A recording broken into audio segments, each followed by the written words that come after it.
Every year in mid-July, the Port of Ludington, Michigan plays host to the largest salmon and trout tournament on Lake Michigan. The Ludington Offshore Classic runs for 6 days, but for many teams, the tournament experience runs even longer. Competition doesn't start until tomorrow, but today we'll join Team In-U-Endo as they attempt to get dialed in on where to go and what to run to give them the best chance of success. They call it pre-fishing, and it's our focus on this edition of Fisherman's Digest. I'll trade you.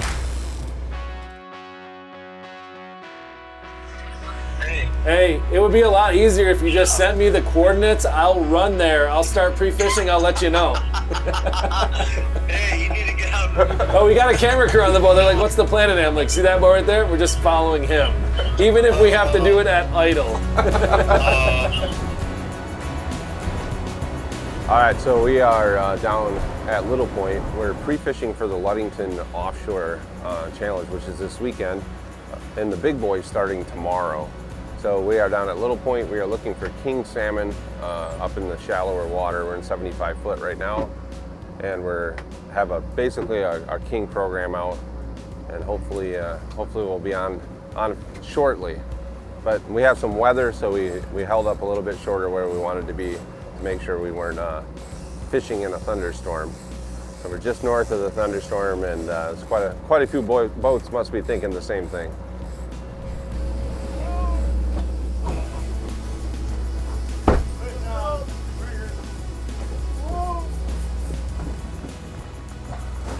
All right, just like that, we're hooked up on our out and down set of moonshine hulks on there.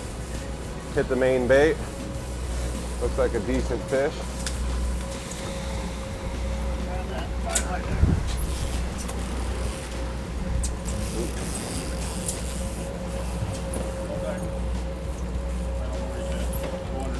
You got a net?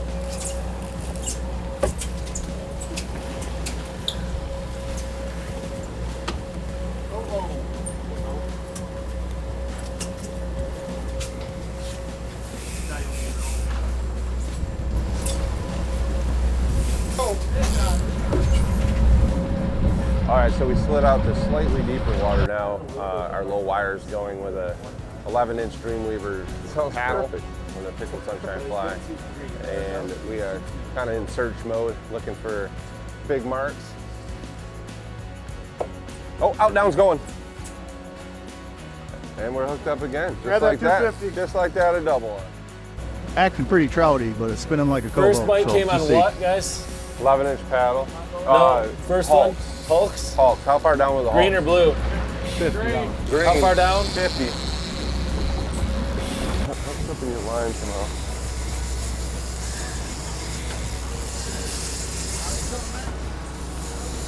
Come on up, buddy. Come here, sweetie.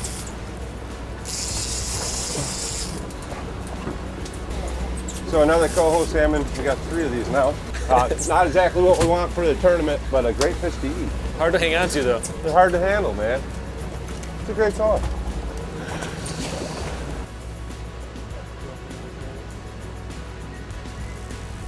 Got another copper with it. Back it up. We got another copper. It's kind of probably that inside one.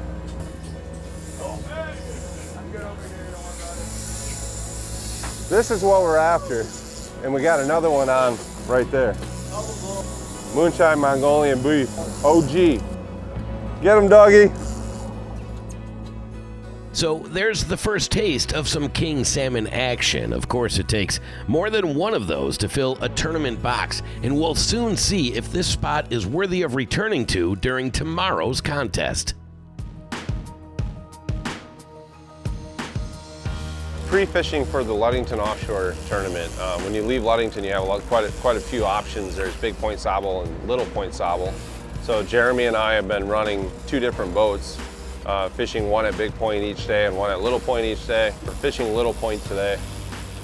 Basically what you're doing is you're trying to find seams of water that have fish and have the correct fish. So we have caught a ton of fish today, which is great, but we want to find a seam of mature kings, and then hopefully we're able to see a pattern in where those fish are located, or depth of water, or structure that they're holding to, something like that. We'll be going through a bunch of baits today, trying to find baits. We might have a hot bait. We might take it off and put a new bait to try, just to see if we can get 3 or 4 extra baits to add to the arsenal for the weekend. 150 back. Meat rig. Doesn't feel real big.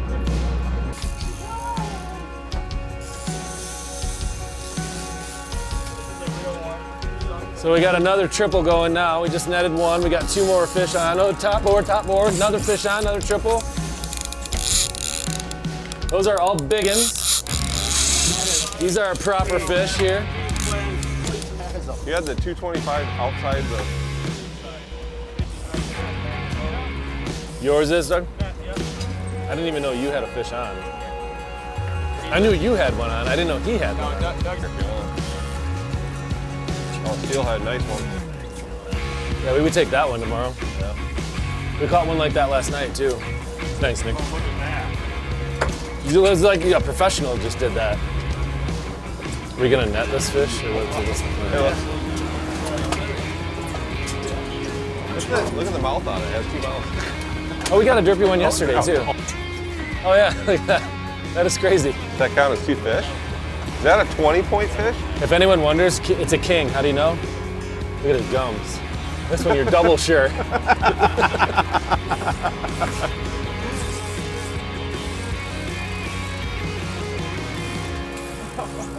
Thought he's gonna jump out.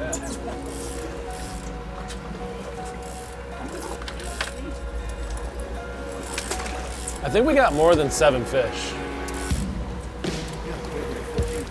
Because I'm looking at about 10 bellies. We had 9 when we were like, do we have 7? I think we have 4. I think we're up to 4 fish now. That's it, huh? Yeah, 1, 2, 3, 4. Yeah, definitely 4.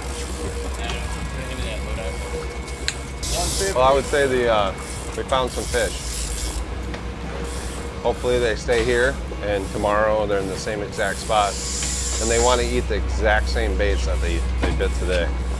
This is pretty good fishing. I just hate to come down here and get a 120-pound box, and they get 2 40-pound box, 240. He's on 2 coolers now. I mean, he has huge fish. The cohos up there are 10 pounds.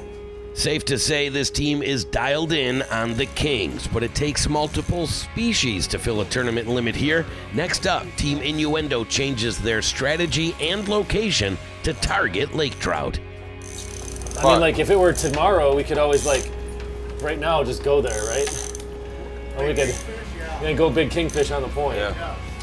Yeah. I don't think we can go there and kingfish in the morning and then come back here and trout fish. It didn't work last year. No.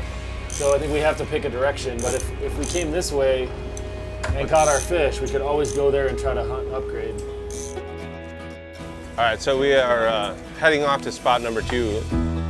A lot of these tournaments, it's important to catch multiple species. So we want to go locate lake trout. This is a very important thing. If you want to be a good tournament fisherman in the Great Lakes Series, you have to catch trout. You have to be able to catch them. You have to know where they are. And you have to stay dialed in on them. So we ran offshore to a spot that we've come to before.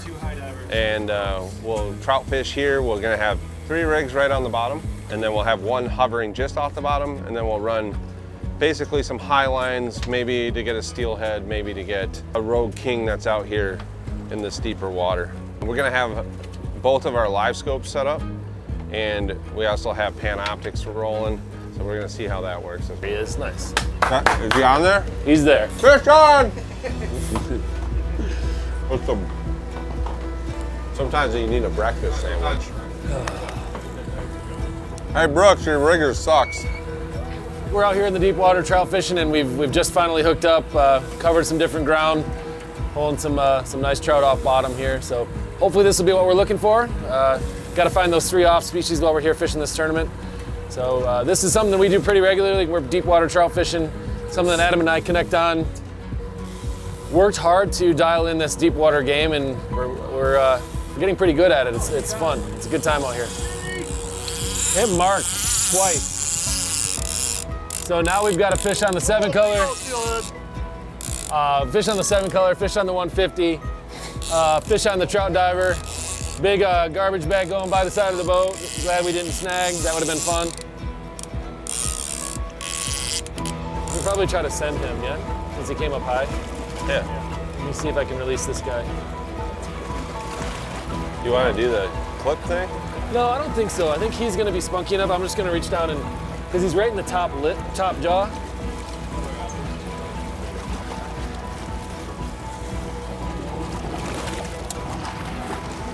There he goes. See you later, buddy.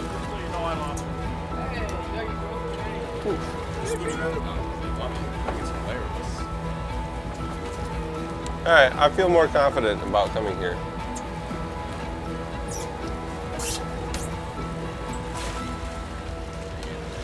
Pretty good one there.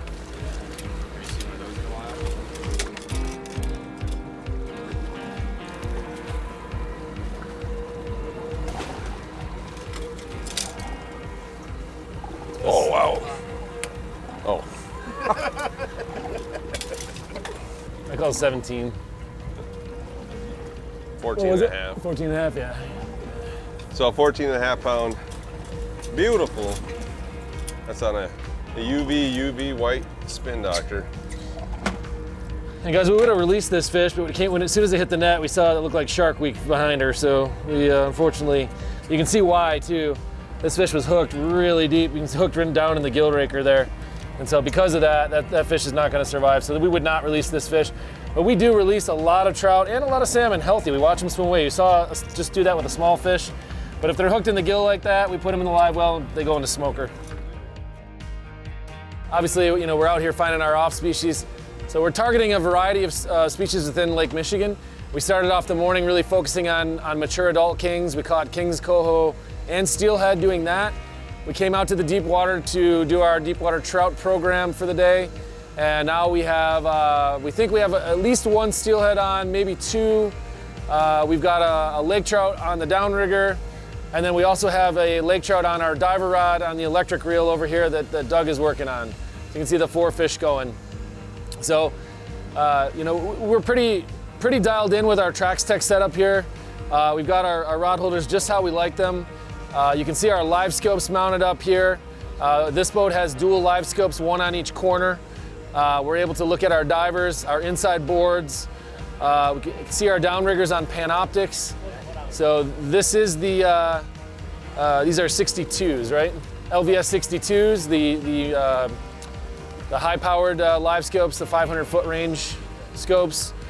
So we can see quite a bit more with those than we can with the Panoptics.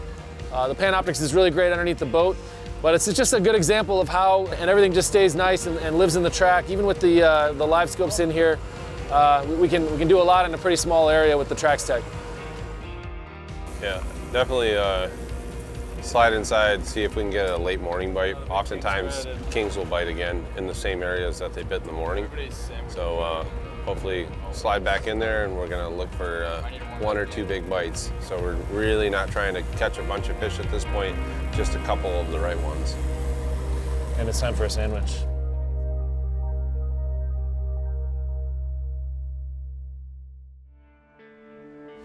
Oh yeah, beautiful fish.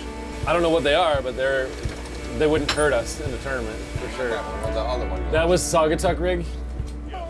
Logbooks were super helpful. When I come back to a port for the next year, my starting spot is my log from the previous year. And so I do think these fish are generally following the same patterns year over year. And then we literally log every single trip.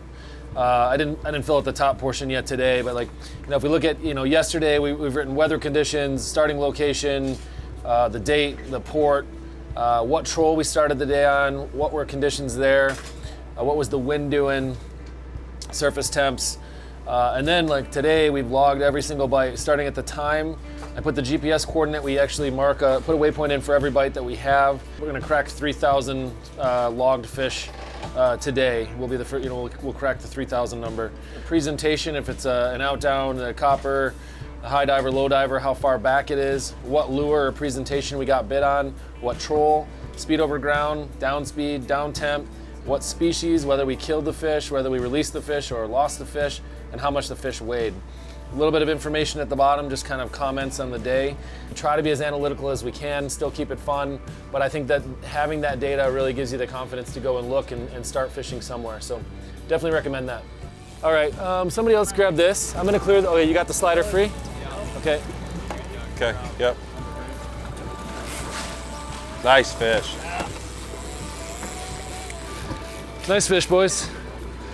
Good job, bro. Nope. Let me give this to you.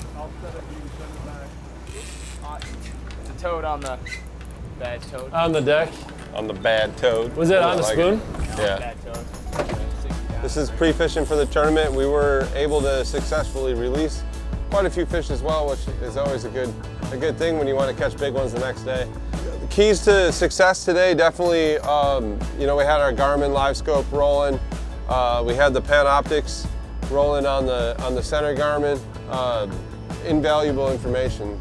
As far as the hot baits that we were running, didn't run a ton of spoons, but the spoons that worked for us, we had the Whomper Stomper from our friends at Yek, and we had from our friends at Moonshine the RV Bad Toad. And that was on an out and down. That thing went a lot of times. Went a lot of times today. That was good. Salmon Candy Super UV Frog, white frog, and that has a mag. Green Mile. Yeah, it's a bit of a custom mag. Big Weenie. Yeah. Thank you, Big Weenie. This one came back again and caught our biggest trout, that big one right there. And that's from our friends at Dreamweaver. That is a white with a UV slick on both sides and a little spin and glow with some UV wings. That was on the out and down, buried on the bottom. We also had some good success with our divers today, and we only use the Dreamweaver deeper diver. Fantastic diver. Get yourself some of these. Never talk about this ever. I wish I could talk about it more, but this is an 11-inch paddle from Dreamweaver with the Pickled Sunshine. Not the only fly we run on In-U-Endo. They're broadening my horizons, or they just don't let me make all the decisions. But that was good for us today on low diver.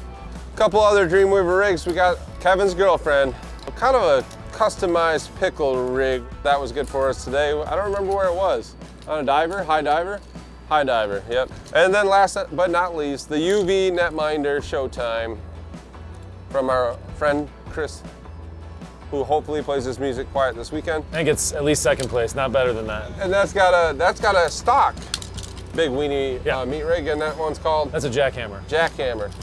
So hopefully you can get out there on the water. Hopefully we'll be giving you a big update on our weekend and how it went. We kind of called tournament ground zero right here at Waterfront Park, obviously situated between two of the larger public marinas. Tournament week really starts off with big boys. 2 days, day one and day two of big boys. We typically have between 30 and 35 boats participating in that 2-day event. Thursday is all about honoring our legends in Ludington's fishing industry. Friday is all about the ladies and youth, so our ladies pro and am. Saturday and Sunday we end with our pro and am offshore classic. You know, it's 6 days of fishing, but there's also a little mini vacation in there for a lot of these teams.